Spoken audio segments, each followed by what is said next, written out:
Hey everyone, it's Dylan with SeaTee Aquatics, and today we're talking about phosphate.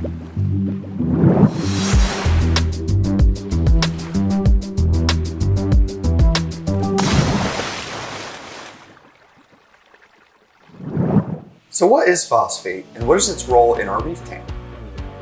Similarly to nitrate, phosphate tends to be a waste product from the food that we add into our tank. The number one way that phosphate gets added into our systems is through feeding. Phosphate doesn't have to go through any processes like nitrate does to end up in our system, where when we add food into our tank, it breaks down into ammonia, which then gets processed by the bacteria in our tank to turn into nitrite and then further into nitrate. This process does not happen with phosphate, as it is naturally present in most of the foods that we put into the tank. Therefore, whether the food gets eaten or not, the phosphate will become present relatively quickly once it starts to break down. Other than this one difference from nitrate, it does act very similarly in our tanks as nitrate does, as having too much phosphates can fuel algae growth, but having not enough phosphates in the system can be detrimental to coral and their coloration. So what is an ideal range of phosphate in our tank? In my opinion, anything above 0 parts per million and less than 0.1 parts per million is going to be the best range to keep for your fish tank.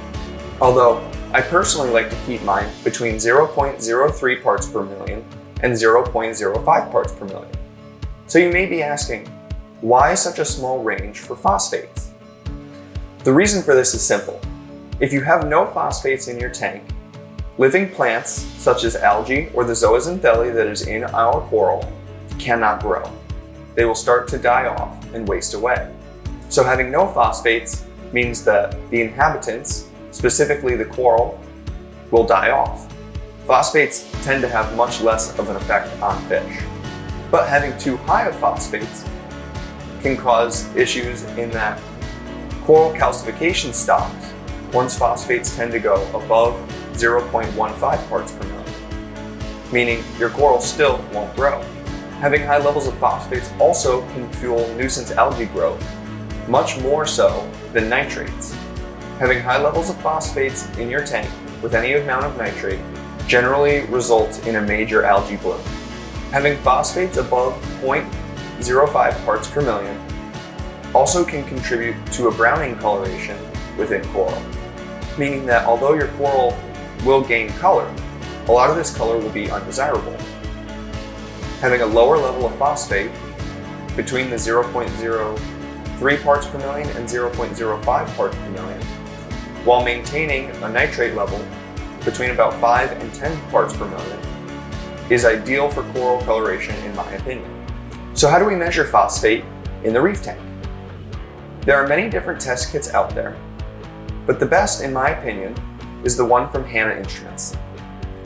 Hanna makes different versions of phosphate test kits, but personally, I like this one, the Ultra Low Range Reader.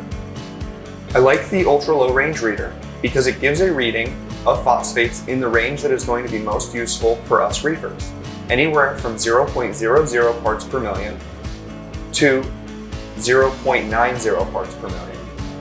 In my opinion, this range is perfect, as again, we shouldn't be going much above 0.10 parts per million phosphate in the reef. This test kit is very simple to use, as you simply put your sample of water in the vial, mix a packet of reagent in with it, and you get your results 3 minutes later.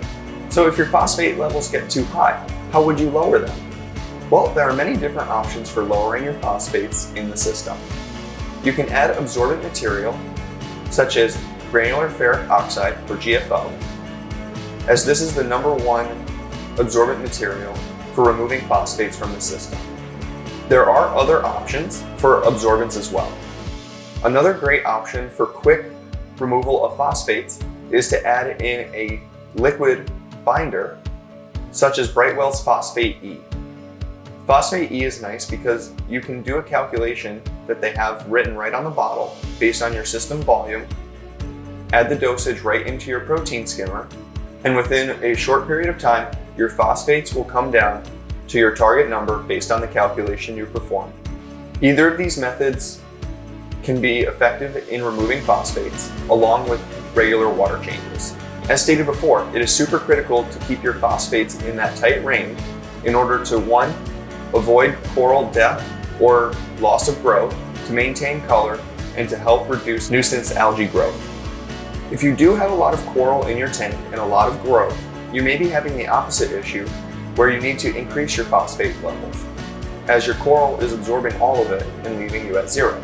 There are products to raise this as well, such as one from Brightwell and another one from Nios. Both companies offer great products with a easy to dose liquid that you add right to your tank. Again, there's a calculation on the bottle to determine how much you'll need to add to get your phosphate levels where you want them. So there you go. Today, we've talked about phosphate and its important role in coral growth and coloration.